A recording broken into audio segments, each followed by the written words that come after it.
TV Câmara, a TV do povo de Natal.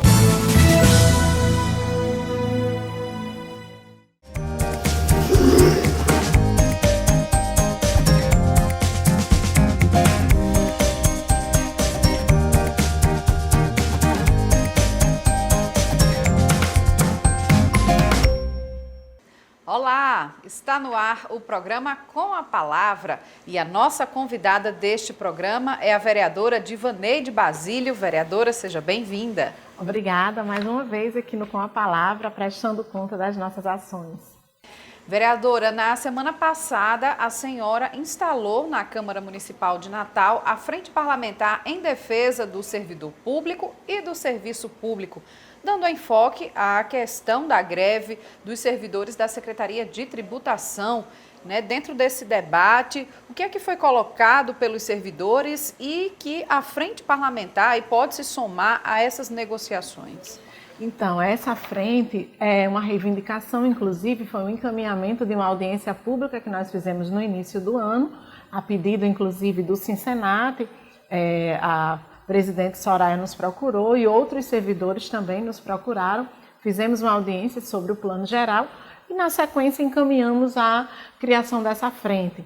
E aprovamos agora no segundo semestre e instalamos essa semana. E claro que, como os servidores da CEMUT estão em greve, não poderíamos deixar de nos posicionar, ouvi-los. Trouxemos o secretário de tributação, trouxemos a representação da Secretaria de Administração, um representante dessa comissão de negociação permanente do Executivo, justamente para que nós possamos pactuar aí algumas ações.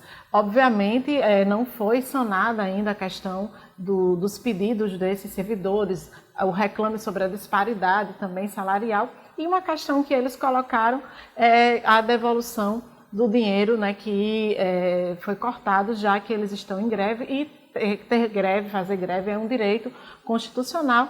Nós fizemos inclusive um requerimento aqui pela Câmara, aprovado já na sessão plenária, justamente pedindo essa reparação, e deve ser encaminhado pela presidência brevemente ao prefeito de Natal, e a gente vai ficar monitorando, acompanhando, porque o coração da prefeitura, o coração da cidade é justamente os servidores. Quem executa seu trabalho merece também ser tratado com dignidade, e a gente acha que a Frente Parlamentar em Defesa do Servidor e do Serviço Público pode dar essa importante contribuição na mediação. Essa reunião da semana passada foi a primeira, mas como é que a Frente Parlamentar, então, pretende trabalhar daqui para frente também? Existem outras pautas já? Sim, existem. Os próprios servidores já nos procuraram, trazendo a pauta de saúde mental do servidor, valorização salarial, retomar o debate do plano geral e outras demandas que têm surgido aí para que a frente possa acolher, como a defesa das políticas públicas, a defesa do serviço público, a defesa da saúde, porque, veja bem, à medida que a gente defende os órgãos, a gente defende também o serviço público e a execução de leis aprovadas. Por exemplo, a gente aprovou uma lei que estava circulando desde a época de Hugo Manso, que é a criação do Centro de Referência LGBT. Se a gente faz com que a frente seja esse instrumento de defesa do serviço público, com certeza a gente vai fazer também com que as leis aprovadas passem a funcionar e a vigorar. Vereadora, outra frente também trazida de volta para casa através do seu mandato foi a Frente Parlamentar em Defesa da Cultura, do Esporte e do Lazer. E nessa primeira reunião também que ocorreu semana passada, o que é que foi trazido?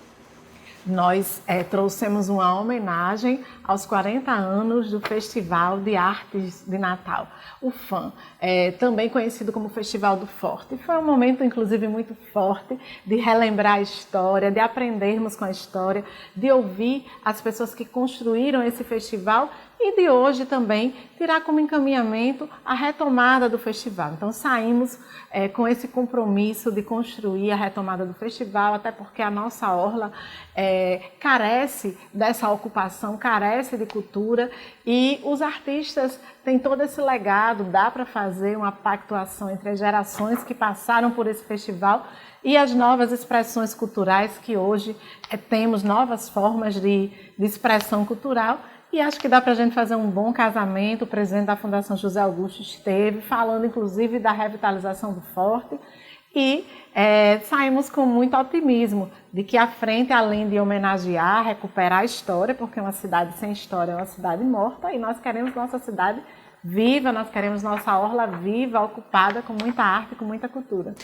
Vereadora, mas no sentido de resgatar esse festival, como a senhora disse, será necessário, por acaso, o encaminhamento de emendas, através até da votação da Lei Orçamentária Anual? Exatamente. Vamos propor na Lei Orçamentária Anual, também vamos propor emendas coletivas, já conversei até com o vereador Maurício, que também integra a Frente de Cultura, e nós vamos organizar reuniões com os setores envolvidos, com a cultura, com os espaços de cultura e com os fazedores de cultura da nossa cidade, para pensarmos o formato, o período. Saímos com essa agenda de trabalho para efetivar o próximo Festival do Forte, o próximo Festival de Artes na Orla de Natal. Vereadora, eu também não poderia deixar de perguntar aqui no programa Com a Palavra o início dos debates que a Câmara Municipal fez com o Fórum sobre a revisão do Plano Diretor. Como é que a senhora vê essa iniciativa dentro desses aspectos que vão ser trabalhados aí ainda ao longo de mais 3 etapas? Isso, a gente inclusive quando fala na ocupação da orla, e foi muito importante a gente trazer o festival e nos chamou a atenção, olha só, um festival que acontecia justamente na Orla de Natal. Portanto, a gente tem como recuperar a história e apresentar proposições para que a cidade se mantenha viva. Essa primeira reunião do fórum que foi instalada aqui pela presidência da casa tratou de recuperar a história do plano diretor. E nós chamamos muita atenção que a gente precisa respeitar essa história que foi construída, nós precisamos respeitar uma legislação que é muito ampla. Claro que ela precisa de atualização, toda lei precisa de atualização, mas a gente não pode cair na casca de banana de que a atualização seja retroceder, seja retirar as pessoas que vivem na orla, seja construir prédios altos, acabando com a ventilação, acabando inclusive com a paisagem. Então, essa história nos chamou a atenção para perceber que muitas áreas ainda não foram regulamentadas e a gente tem que ter atenção sobre isso. E, inclusive, a senhora, como presidente da Comissão de Direitos Humanos, assim, também já tem feito várias reuniões, ouvido moradores dessas comunidades, especialmente localizadas nessas áreas periféricas, né? Isso, nós inclusive fizemos uma reunião temática da Comissão de Direitos Humanos em Brasília Teimosa. Foi muito importante ouvir os moradores, ouvir os relatos de como os moradores resistem desde sua fundação. Afinal de contas, o nome Brasília Teimosa já recupera essa história de luta por habitação, por moradia, e para a gente não é menor ouvir a população. Ao contrário disso, a gente precisa entender que a população está dizendo para nós que tem caminhos viáveis, que tem pessoas por trás das leis, existem pessoas, e é sobre essas pessoas que nós temos que legislar. Por isso, o nosso mandato fez essa ação em conjunto com os demais vereadores que compõem a frente, a Comissão de Direitos Humanos, e nossa Comissão de Direitos Humanos também visitou a colônia de pescadores e pescadoras de Natal para perceber como as comunidades tradicionais, a comunidade pesqueira que vive nessa região, trabalha nessa região e tira seu sustento dali, não pode ser afastada de qualquer forma, e que a prefeitura precisa zelar por aquela área, investir naquela área, porque como a comunidade mesmo diz, feio é o abandono e não a orla. Esse é um assunto ainda que ainda vai render outros debates, até mesmo quando esse projeto foi encaminhado para cá em fevereiro do próximo ano. Vereador, agora mudando de assunto, mas ainda assim falando de um aspecto dos direitos humanos, nós estamos no mês da consciência negra, próximo dia 20, é a data em que se celebra a consciência, o Dia da Consciência Negra. A senhora na Câmara Municipal é a única vereadora mulher e negra. Como é ser negro ainda no Brasil e especialmente uma mulher negra representante em um parlamento? Infelizmente, ainda é ser uma exceção. Ocupar a Câmara para nós, pessoas negras, mulheres negras, é uma exceção, afinal eu sou a única, né, aqui. E eu fico pensando também como é nossa participação nos mais diversos espaços de poder, porque as estatísticas ainda demonstram esse distanciamento, ao passo que essas mesmas estatísticas demonstram que as pessoas negras morrem mais, os jovens negros morrem mais.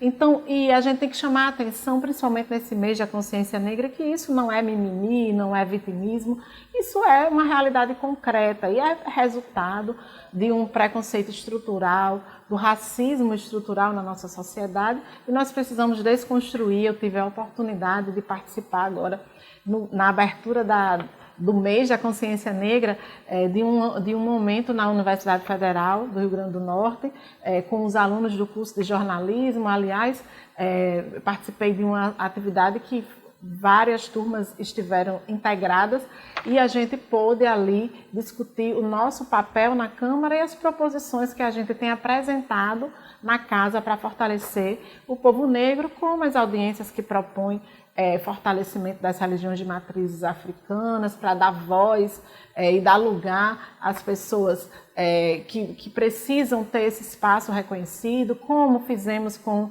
a homenagem às mulheres negras aqui na casa, que atuam em diversos lugares para dar essa visibilidade. E agora estamos nos preparando junto com o vereador Lucena e à Frente do Combate ao Preconceito para a Comenda Zumbi dos Palmares, que vai acontecer nesse dia 20 de novembro. E a expectativa é que a Câmara dê mais uma lição para a sociedade de reconhecimento do povo negro. Vereador, e para a gente encerrar aqui o nosso assunto Com a Palavra, vou falar aqui sobre uma moção proposta pela senhora na semana passada em apoio aos municípios com menos de 5.000 habitantes que podem ser impactados aí com a proposta do Pacto Federativo que foi apresentado no Congresso Nacional pelo governo federal, pelo presidente Jair Bolsonaro. Por que essa moção, vereadora?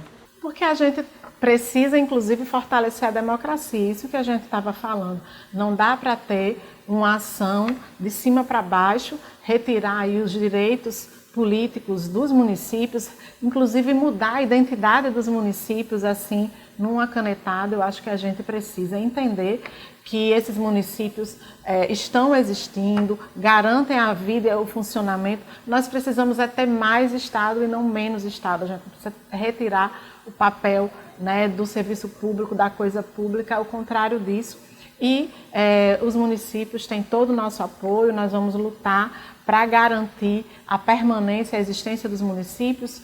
A economia do país não se dá tirando direitos de ninguém. E, infelizmente, há um falso discurso aí, se congela investimento na saúde, se congela investimento na educação, na ciência, na tecnologia. Eu queria que taxasse as grandes riquezas. Eu acho que a gente inverteria aí a lógica, e é sobre isso que nós estamos tratando cotidianamente no nosso mandato, sempre atento ao que acontece nacionalmente, que impacta na vida do nosso povo, nas cidades, inclusive nas cidades menores, que resistem, que funcionam, que são organizadas. E a gente não pode não ter esse olhar atento de solidariedade com as câmaras municipais, com as prefeituras municipais, com as cidades. Vereadora, agradeço a sua participação. Muito obrigada, estamos sempre disponíveis para participar aqui do Com a Palavra e fico muito grata também por essa oportunidade. E esta edição do programa Com a Palavra fica por aqui. A você de casa, obrigada pela companhia, mas continue ligado na programação da TV Câmara com outras informações do que acontece no Legislativo Natalense. Tchau!